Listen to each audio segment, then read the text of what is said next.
Hello students, good morning to all of you. Okay, we will continue with the vector chapter. In the previous video we have completed dot product. Now we will start cross product, also called as vector product. Now what is cross product of two vectors? I write like this. First point, A vector cross B vector. The formula is what? Magnitude of A vector sin theta into n cap. A unit vector आ गया भाई साहब. तो ये solve करके कुछ आएगा. Mod of A is A, mod of B is B, sin theta n cap. Okay, now see, this theta should be same as it was earlier. दोनों vector बाहर, दोनों वेक्टर अंदर. Then we can take this theta as theta. Okay, now see, इसको हम cross product को vector product क्यों बोलते हैं? क्रॉस क्यों बोलते हैं? क्रॉस है. इसको वेक्टर क्यों बोलते हैं? डॉट को स्केलर प्रोडक्ट क्यों बोलते हैं? बिकॉज डॉट प्रोडक्ट करने के बाद जो आंसर आता है वो एक स्केलर क्वांटिटी होता है, साथ में कोई यूनिट वेक्टर नहीं होता है. बट क्रॉस प्रोडक्ट का जो आंसर है वो क्या है? मैग्नीट्यूड कुछ आया यहाँ पे वैल्यू इनटू यूनिट वेक्टर, तो दिस बिकम्स अ वेक्टर ना. मैग्नीट्यूड इनटू यूनिट वेक्टर कर दो तो वेक्टर बन जाता है. सो it's a vector quantity.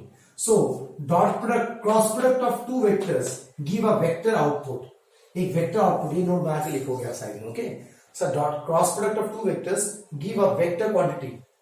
It's a vector quantity. Why vector quantity? Something into unit vector आ गया, so it's a vector quantity. That's why it's called as vector product. Done.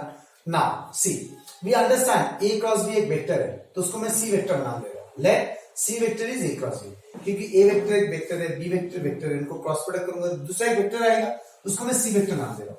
अब कोई भी वेक्टर को ऐसे लिखते हैं, mod of C into C cap. Any vector will represent like this ना. Any vector equals to mod of C vector into C cap. So if I compare, then what is mod of C vector? Mod of A cross B.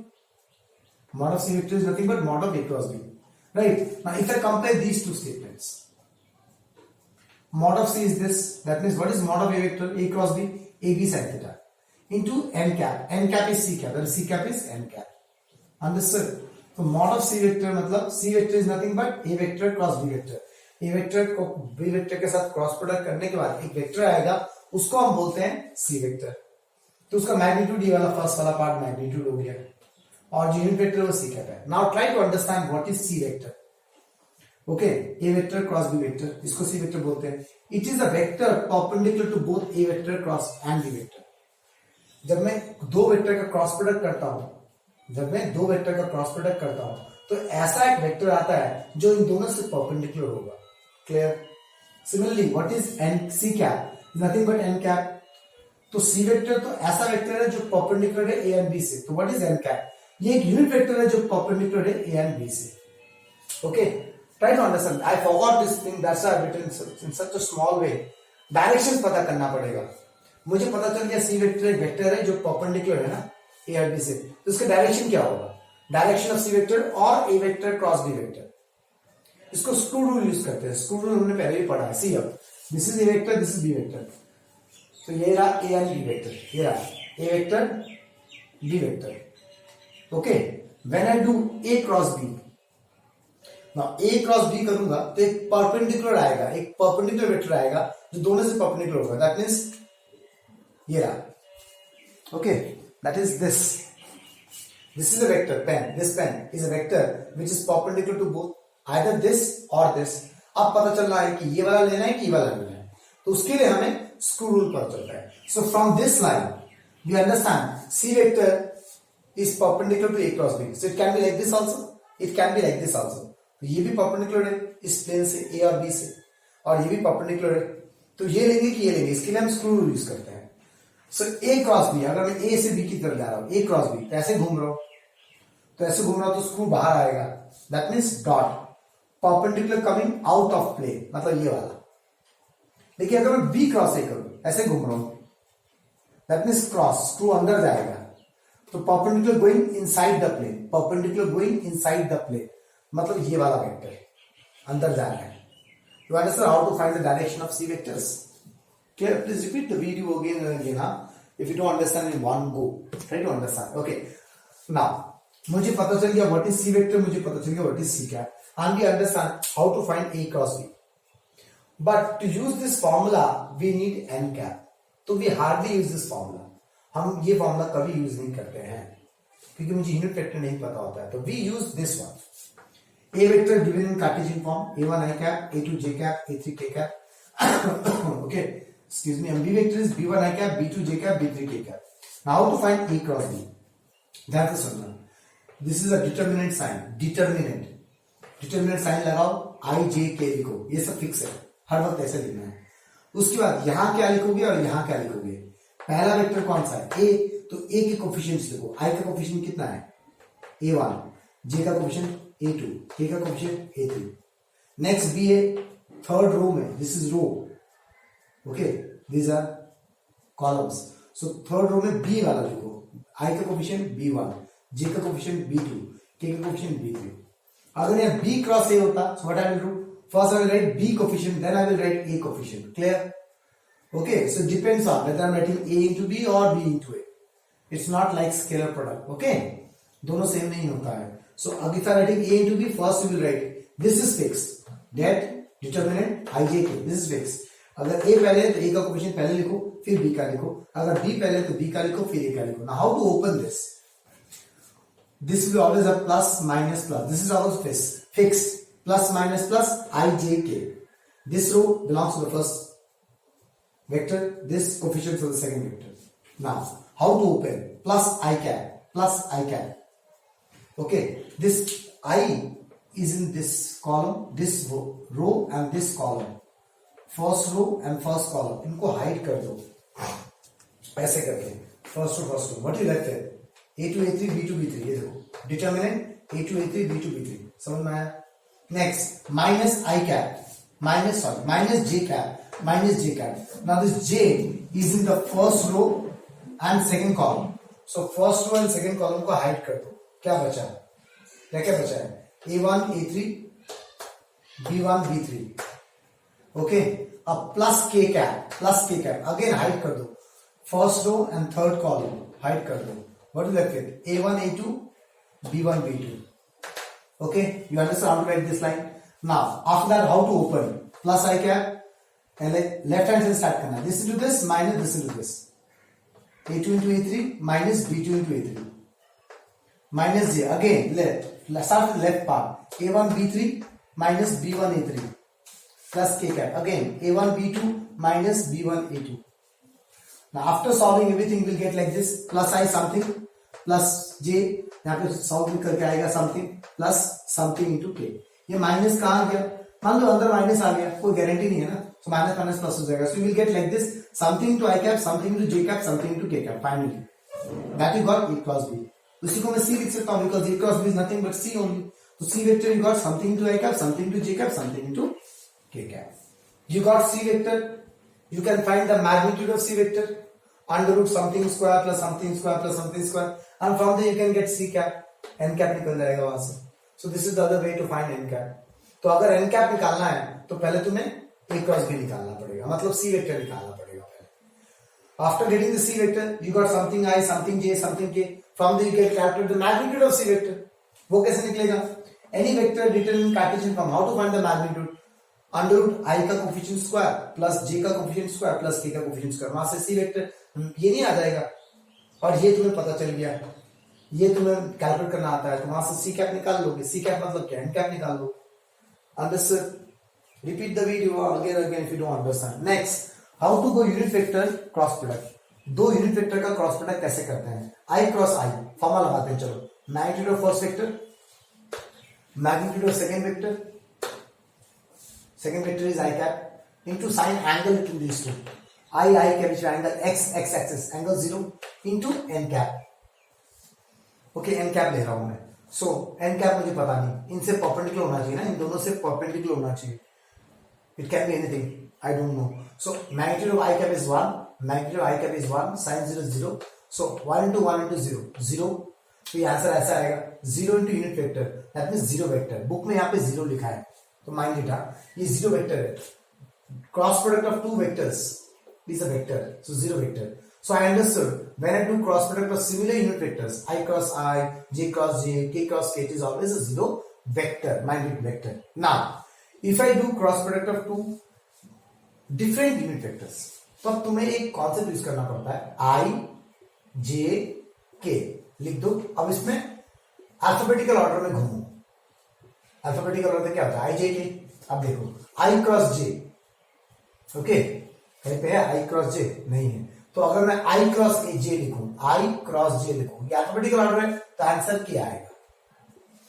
यहाँ पे क्या आई cross के है, तो alphabetical order के उल्टा जा रहा है ना, तो माइनस जे आएगा। ये माइनस जे क्यों आता है? Because of this we know, A cross B करूंगा तो बाहर आ रहा है सी वेक्टर, और एक बी क्रॉस ए कर रहा तो अंदर आ रहा है। एक इधर है तो एक इधर है, ऑपोजिट है ना, they are opposite to each other, मतलब A cross B is minus B cross A, इसलिए उल्टा आ जाता है, माइनस आ जाता है। सो हाउ वी अंडरस्टैंड कब माइनस होगा कब माइनस नहीं होगा? सो अल्फाबेटिकल ऑर्डर में घूमेंगे, तो के क्रॉस जे, के क्रॉस जे, अगर उल्टा घूम रहा हूं अल्फाबेटिकल ऑर्डर से, तो minus I, okay I cross के, वो तो लिख ही दिया था भाई, जे क्रॉस के, if I write J cross K, now what is J cross K? J cross K, alphabetical order, तो I. So if I go opposite alphabetical order, minus आ जाएगा. If I go alphabetical order, plus आ जाएगा. So I cross J. Now if I say J cross K, J cross K, alphabetical order जा रहा है, J से K जा रहा है, तो I is the answer. Okay, लेकिन अगर K cross I J करूं, opposite जा रहा हूं, alphabetical order I J K होता है ना, K cross J, उल्टा जा रहा हूं, so minus I. Clear class? Understood? Okay. Now in numericals, if they ask you prove two vectors are parallel, जैसे पहले मैंने पढ़ाया था, दो वेक्टर्स अगर परपेंडिकुलर प्रूफ करना है तो उनका डॉट प्रोडक्ट जीरो प्रूफ करना पड़ता है, right? Similarly, if two vectors need to be made parallel, then magnitude of the cross product must be zero. Magnitude of the cross product zero होना चाहिए, मतलब a cross b zero vector आना चाहिए, zero i cap, zero j cap, zero k cap आएगा, then only I can say magnitude, not A cross B, हाँ magnitude of A cross B zero आना चाहिए। क्यों? अगर मैं ये प्रूव कर दूं, that means A is parallel to B, how come? See what is magnitude of A into B? A B sin theta, ये वाला पार्ट मैग्नीट्यूड है, तो A B sin theta. Now A cannot be zero, B cannot be zero, that means confirm sin theta zero. A zero क्यों नहीं हो सकता? Vector है, कुछ मैग्नीट्यूड तो आएंगे। sin थीटा जीरो, जीरो कब आता है? sin zero, theta equals to zero degree, that means A vector is parallel to B vector. Understood what is going on class? कैसे कैसे क्या हो रहा है, समझ में आया? Okay, so please repeat the video again to understand the C vector concept, to understand how to open it, to understand this IJK. Okay, let's go to the next topic under the same vector product. Okay, class, now go to the last part, okay, of the chapter vectors. क्या होता क्या है? Application based numericals of vector and scalar product. Using the vector and scalar product, we can find some practical application questions. See, like this.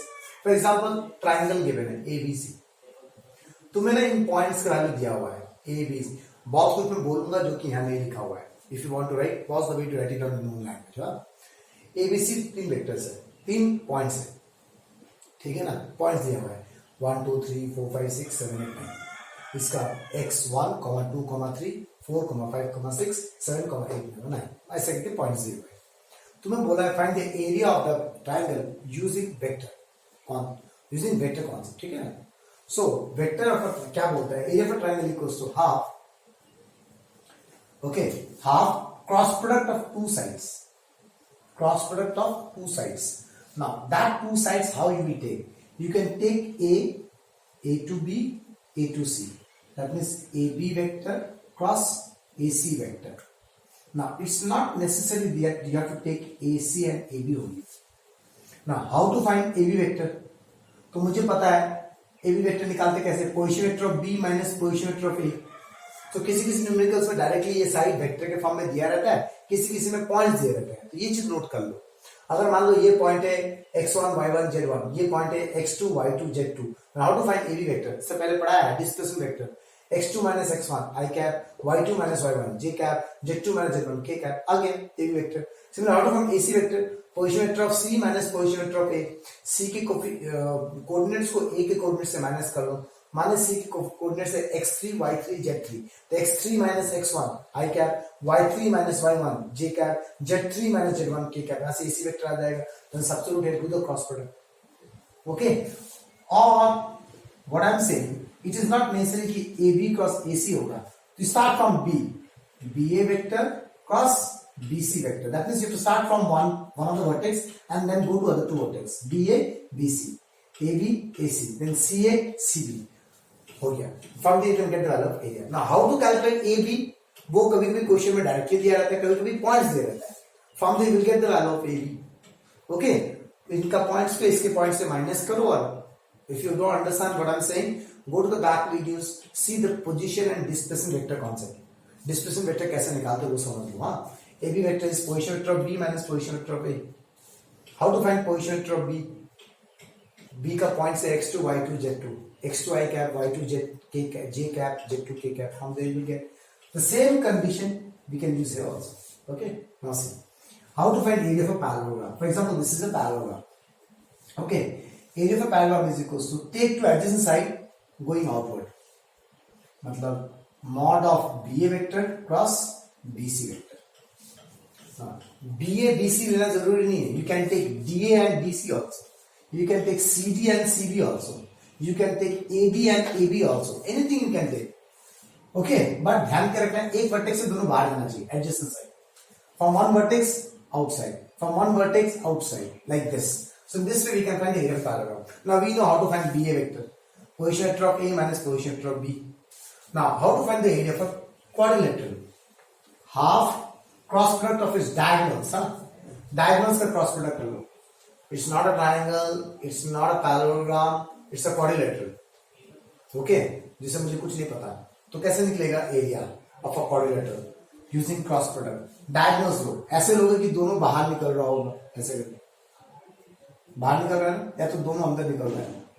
That is what CB vector cross CB vector cross DA vector. दोनों ऊपर की तरफ या तो दोनों नीचे की तरफ. In this way we can find area for quadrilateral. Okay, now there are few conceptual questions. There are few other numericals where we have to apply directly these formulas. Now what are these formulas? These are formulas are in the course of whole class level you will come across these formulas. But sometimes in few schools they give you R vector, they give you F vector, they ask you to find torque. तो तुम्हें अगर ये formula ही नहीं निकल रहा तो कैसे निकालोगे? तुम्हें फोर्स दे दिया जाएगा, तुम्हें डिस्प्लेसमेंट दे दिया जाएगा, तुम्हें वोगडल निकालना है. Okay, so you have to write something in your own language. यहाँ पे साइड साइड लिखना पड़ेगा. What is this R vector? Radius vector लिख दो. F force vector. T ये tau torque vector ऐसे लिखते हैं tau. Torque vector. It's a torque. ये सब लिख दो. ये क्या है? ये है torque. ये क्या है? It is a radius. और ये क्या है? It is force. तो अगर तुम्हें ये सब चीज दिया रहेगा तो तुम टॉर्क निकाल सकते हो. ना व्हाटएवर. सिमिलरली इसमें L क्या है? एंगुलर मोमेंटम लिख दो साइड में. R is again radius and what is P? Linear momentum. And you know what is linear momentum? Mass into velocity vector. Mass into velocity होता है momentum. तो यहाँ पे वेक्टर, यहाँ पे मास के ऊपर तो वेक्टर नहीं लगेगा. Mass is scalar quantity, velocity vector. So this is linear momentum. This is angular momentum. So in this way you should know what are these. तभी तो क्वेश्चन में देगा तो तुम निकाल पाओगे. सिमिलरली इसके लिए what is F? It is force. Now what is S? This is displacement. अब ध्यान से मेरी बात सुनना. In few numericals displacement is directly given to you, but in few numericals they will say you a body move from A to B. So what is displacement? AB vector. वो वाला concept लगाओ. Point A given to you, point B is given to you. How to find AB vector? Position vector of B minus position vector of A. वहां से AB vector निकल जाएगा. Force दिया रहेगा. Dot product कर देना, वोगडल आ जाएगा. So you should know the dot product वोगडल है. ठीक है ना. Cross product of these two torque है. ये सब तुम्हें पता होना चाहिए. नेक्स्ट पावर निकालना है तुम्हें. फोर्स और वेलोसिटी वेक्टर गिवन है. Velocity vector, this is velocity vector, this force. Dot product करो, F डॉट V करो तो पावर आ जाएगा. तो what is this? This is power. तो पावर का formula F vector dot velocity vector होता है. तुमने पढ़ा हुआ है ऐसा फॉर्मूला, लेकिन तुमने पढ़ा है F इंटू V होता है. But it is not F into V. Force into velocity. It is force vector dot velocity vector. Force vector dot displacement vector. R vector cross P vector. These things you need to understand. Okay. So this is the end of the theory of the whole vectors class. Okay. मैंने सोचा था कि cross product काफी लंबा होगा, लेकिन छोटा सा क्लास हो गया. 20 मिनट में हो गया. Okay class. Okay. That's all. End of the vector concept. Now we'll do lots of numericals class. Okay. Thank you very much.